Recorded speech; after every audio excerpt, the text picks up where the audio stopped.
Welcome to my channel. I thought I'd do this, had to be done, a video about me. So often you watch videos on the internet and you see all these machines and these ideas, but you don't see the person behind it. You don't see the inventor. All you see is the video of the machine. And you sometimes wonder, is it just AI generated? Well, I'm real. I'm Anton Kole. I'm not AI. I'm not AI. I'm not AI. Just joking. Yeah, I'm a bit of a comedy person sometimes. Anyway, this is my idea, the KT engine. And I thought I'd introduce myself because a lot of the time you don't know who the person is behind the idea. Anyway, I was born 55 years ago. Yeah, I look pretty good for my age, don't I? Yeah. Anyway, 55 years ago in Melbourne, Australia. I spent most of my years there as a young person, growing up and going to school there and getting my first few jobs there, I should say. And I've travelled around Australia and lived in different places, and I've now finally settled here in Tasmania, in Australia. We've been here, my wife and I moved here about 15 years ago. We love it here. Permanent. We're not moving back. Nothing wrong with mainland Australia, but we do love Tassie. It's a different lifestyle here. A lot less people too. Anyway, this is me. So, what can I say? I've loved science from a young age.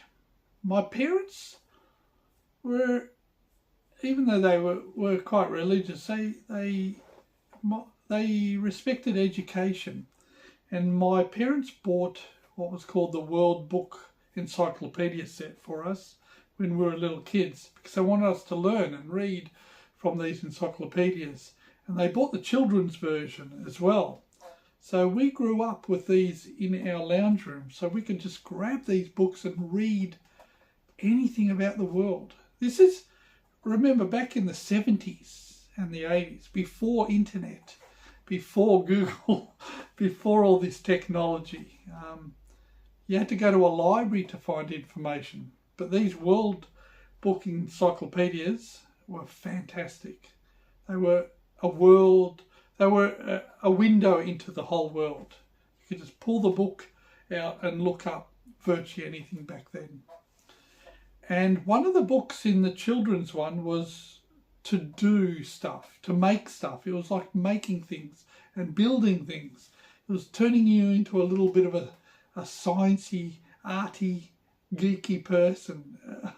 And I loved it. I used to go through it and see little projects and go, oh, I'm going to build that. So I'd build it. I built submarines out of cardboard boxes and periscopes, you know, periscopes with a couple of mirrors and out of cardboard and sticky tape.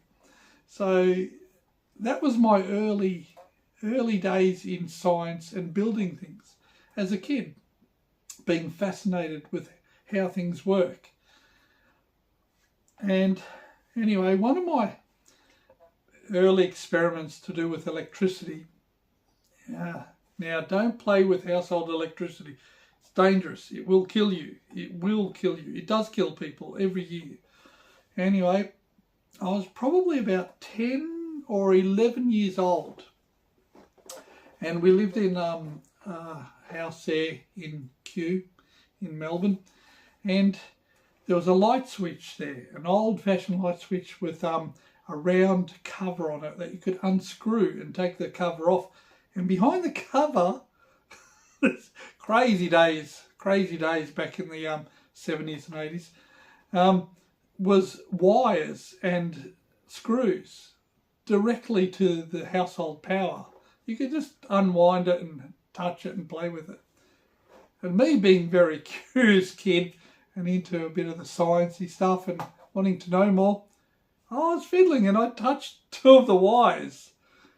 Oh, wow. What a shock did I get. Right down my arm. I got this massive belt. It was as if somebody got a cricket bat and just whacked me on the arm really hard. And my arm threw backwards. I was lucky that I didn't grab onto the wires, or I probably would be dead now. And you don't want to be dead. It's not good. You can't do stuff when you're dead. Anyway, so I threw my arm back, and I'm only like 10, 11 years old. This is probably 1980, 81.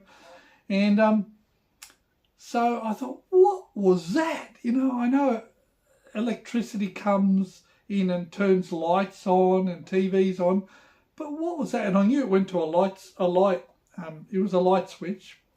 And so what did I do? Being an inquisitive scientific kid, I touched it again. Of course I did, just to confirm my hypothesis that it was electricity coming down these wires that caused this jolt through my arm. Stupid. Anyway, I touched it again and bang! This big jolt right through my arm and down the side there again. And I knew then that electricity hurt. This could be dangerous. But then I thought, wait, is that going to the light bulb? So you can guess what I did next, of course. I went off to the light bulb. I took the light bulb out and it was a bayonet fitting. So it's those push-in type ones. And there's two little pins in there. So I had it switched off at the switch, and I put my fingers in there and nothing happened. I thought, okay, that's logical. And then I switched on the switch. I thought, I'll try it again. And I put my two fingers in there. Bang! Another jolt down my arm and down here. And I thought, okay, so electricity is what makes things work. And it's very powerful. But it's very painful as well. So that was my first experiments with electricity. Don't do this at home. This can kill you. You die. People die from electric shocks all the time. So don't do this at home. But this was back in the 80s, early 80s, and I was a little kid, and safety was a lot different back then than it is today. So anyway, that was interesting, and I learned to respect electricity. I thought, I'm not going to stuff around with this until I know a little bit more about it. So I didn't stuff around with that anymore. I left it alone. But I had an interest in science. I thought, I want to know how these things work. What goes on behind this? Where does it come from? How did it happen? So I start reading books, go to the encyclopedia, flick through it, went to libraries and all that stuff. And I just kept learning and reading. Because this is before internet and before YouTube. Sorry, YouTube. But it was before your time and before Google's time. So we had to do things the old-fashioned way. Look in books. That's why I love books. I have a big library here. I love books. Oh, love them. I buy them all the time. I actually bought 2 today. Anyway, so going off topic. So I grew a love for science and wanting to know how things work. Fast forward about 7, 8 years. I'm 17 years old. And my mum says, you've got to get a job. You've got to get an apprenticeship. So I did. I applied for a few places and I got an apprenticeship as a fitter and turner. So that's building and making things on lathes and milling machines and putting things together and building all sorts of contraptions and stuff. And I thought, this is perfect. This is good. So I got a job with a place called Zenford Ziegler, a German company in Melbourne. And we used to build CNC machines and parts for Hawker de Havilland. We made some parts for the thrusters at the back, I think. They were out of titanium. We fabricated them for them on our CNC machines. But we built CNC machines and sold them. And we also built the arbors that went in them and countersinks and all sorts of bits and pieces. And we did some production line sort of fabrication stuff for Ford and Holden, the car companies that used to be in Australia before they left. So I had a bit of a wide experience with different things. But this is when I started becoming more curious. I thought, I want to invent stuff. I want to be an inventor. I want to make something that's really cool, something that's never been done before. I thought, I don't want to recreate what everyone else has done. I thought, I want to build something that's never been done, something new. And the first thing that came to me is free electricity. I saw something about making perpetual motion machines. So as a young fella, I started stuffing around with that. And I even got a provisional patent in Australia for one of my early inventions on converting gravity into electricity. And since then I've built a few crude machines of it, and they didn't work, of course, but it was a project that I worked on for many years, on and off. Some friends helped as well. I had a couple of friends there that have jumped in and contributed to my crazy inventions. But that was one of the main early things into gravity and how to convert gravity and try to make free electricity. Anyway, that got me started in that field. And then I thought, can I make an anti-gravity machine? So back in the early 90s, I made a spherical ball. It was around a ping pong ball. And I wound some enamelled wire in an x-axis, y-axis and z-axis. And so I put a few layers, I think 3 layers of each on top of this ping pong ball. And I connected it to DC power and AC power. So I got back into the AC power, but I did have a bit of a load on that, so it wouldn't burn it and melt it and electrocute me and stuff. And I did it quite safely. I had it far away in the yard, and I had long cables going into the house, and I would look out the window and I'd turn it on. And so I did stuff like that, and that didn't eventuate to anything. I've still got that model, that little ping pong ball in the cupboard here. So I played around with things like that, and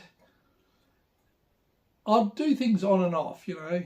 Life gets in the way, you get a girlfriend here and there, things happen, you go out with your mates, you go camping, all that type of stuff. And then I'd go back to science again every now and then and think, oh, I get an idea, so I write it down.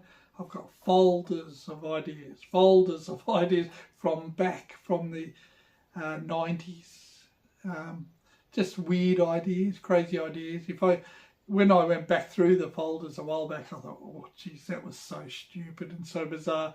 But you're young and you're just having these ideas. But I was lucky. I actually wrote those down and drew them and drew pictures and put dates on some of them and kept them. So it's always a nice thing to go back through and reflect on.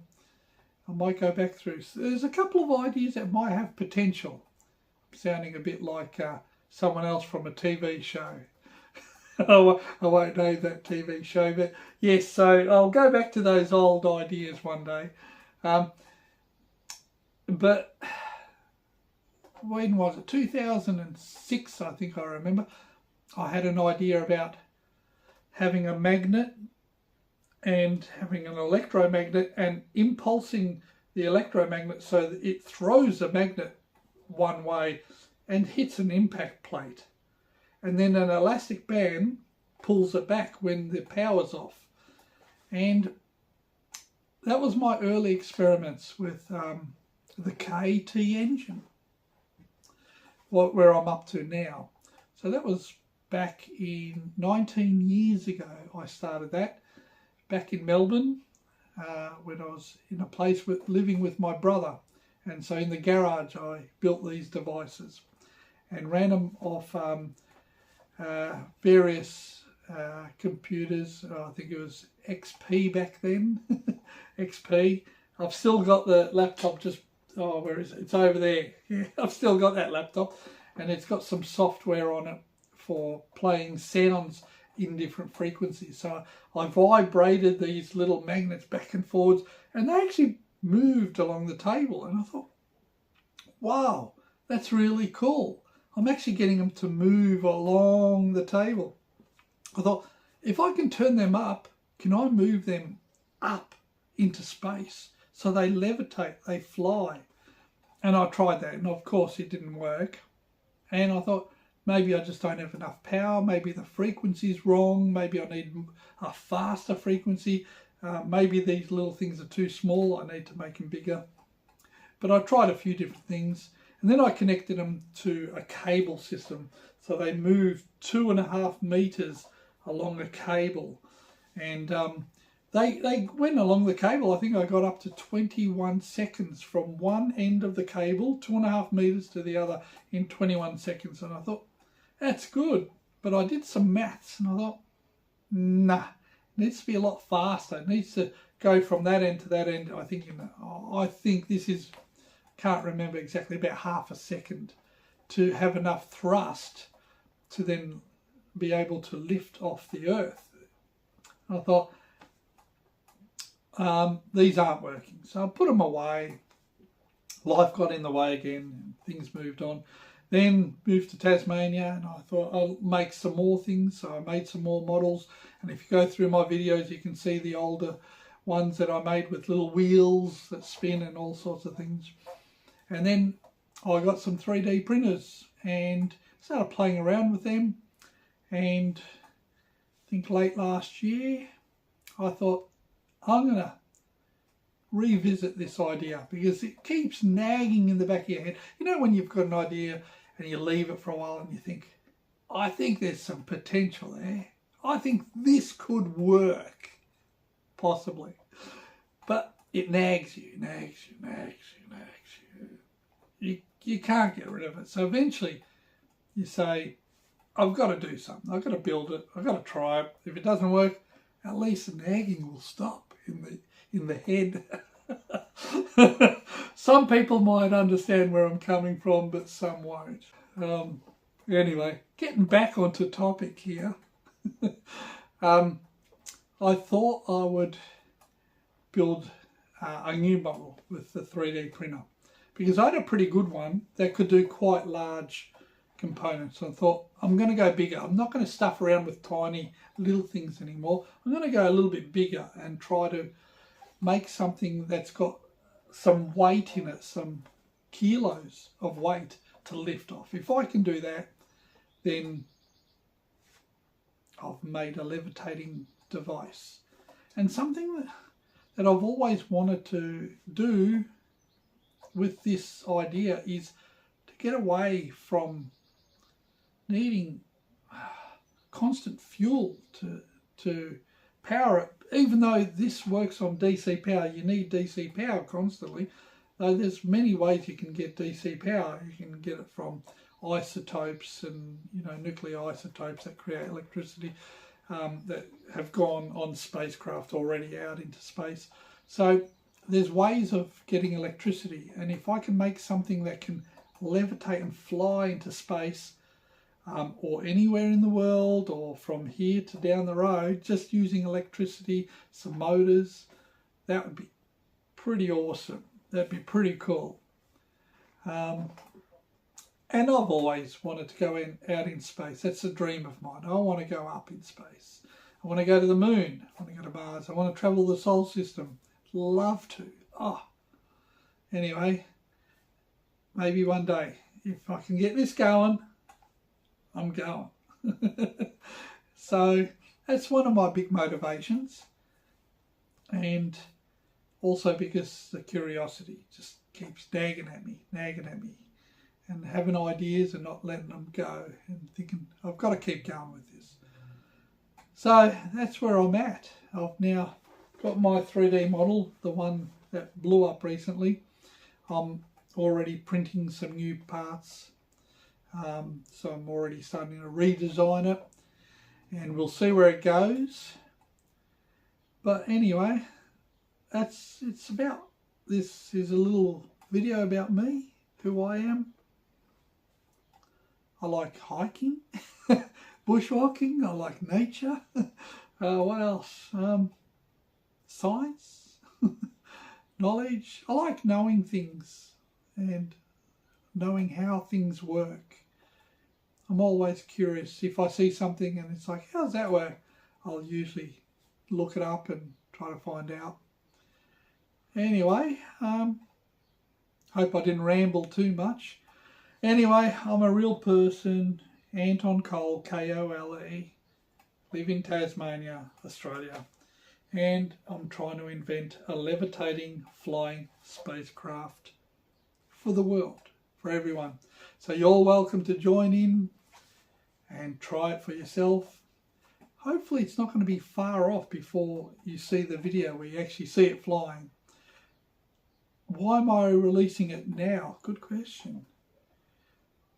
I'm not getting any younger. It's taken a while, and I thought, if this does work, but I don't manage to finish it, something happens to me, then at least it's out there. Other people can try it, play with it. But I'm hoping to get this to fly before I die. Fly before I die. I like that. It's got to fly before I die. So I can go up into space and go to Mars and the moon, fly and fly out. That'd be pretty cool. So I'm working as a fitter and turner again for a company here in Tassie. So that's what funds all this at the moment, my wages, my pay. Or else, how can you afford all this stuff? It's pretty hard when you don't have some income coming in. But anyway, I digress. Fly before I die. That's the motto. Anyway, hope you enjoyed the video. Feel free to contact me, say g'day, and even join in on this expedition trying to make a levitating flying machine that can take us anywhere in the world. That'd be awesome, wouldn't it? Cool. All right. Thanks for watching. Catch you later. Bye.